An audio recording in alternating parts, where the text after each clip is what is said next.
I'm now joined live from Tel Aviv in Israel by Tom Gross, who's an international affairs expert. Tom, thank you so much for joining us here again today on A News. Now, it's day 33 of the war between Russia and Ukraine. Over the weekend, Zelensky seems to have made some announcements which showing some willingness to compromise on the way forward. Obviously, speaking from the point of view of Ukraine, talking again about territorial integrity, but saying that there might be some leeway in other areas. How well do you think he's adapted during the last month or so and led the country through this difficult time? Well, in some senses, he's been a very effective leader throughout the whole 1 month of war. I'm not sure he's adapted because from the beginning, he's been a kind of showman. If you think about it, he doesn't have a long career in politics. He only entered politics 3 years ago in 2019 when he ran for president. And he hadn't been a dissident or something. He's not a Václav Havel or a Nelson Mandela who led a civil rights movement and was imprisoned in the past. He was a kind of comic actor. And he really only came to power as a front man sponsored by a billionaire Ukrainian oligarch, one of the three richest men in Ukraine, who owned the television station which Zelensky's program, comedy Servant of the People, was airing on. So much of this war is being fought online. Obviously, Ukraine has a weaker military than Russia. And in that sense, he is the perfect leader. If Poroshenko, who had been president before him, had been president now, I don't think Ukraine would have fought such a good online war.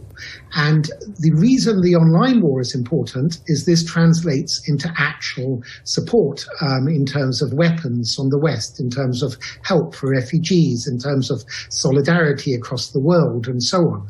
So the question now is how much he can adapt to a more kind of statesman-like figure and sell the compromises that will be necessary to bring the war to an end or to reach a ceasefire.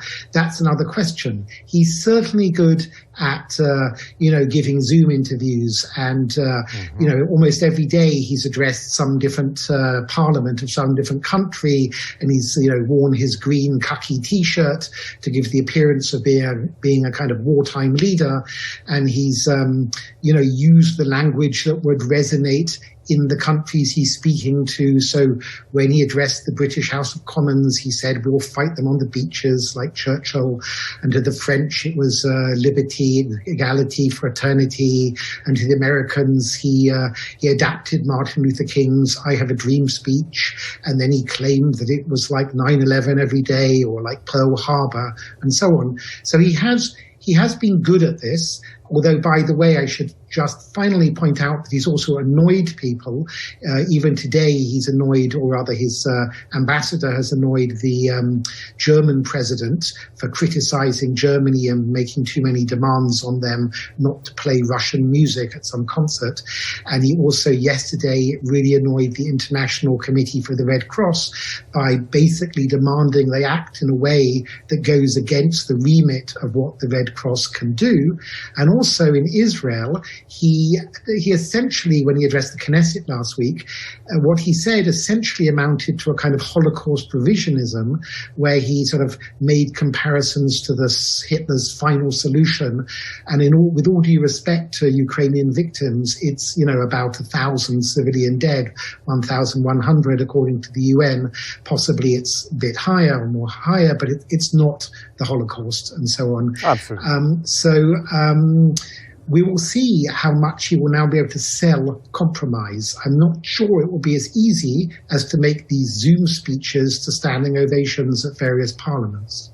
Well, in fact, the interesting comparison you make there, that he's more a showman than politician. I think there are many politicians that fit into with long histories. For example, Britain's Boris Johnson fits that mould precisely. And yes, he's been writing his speeches, tailoring his speeches very adroitly for different markets.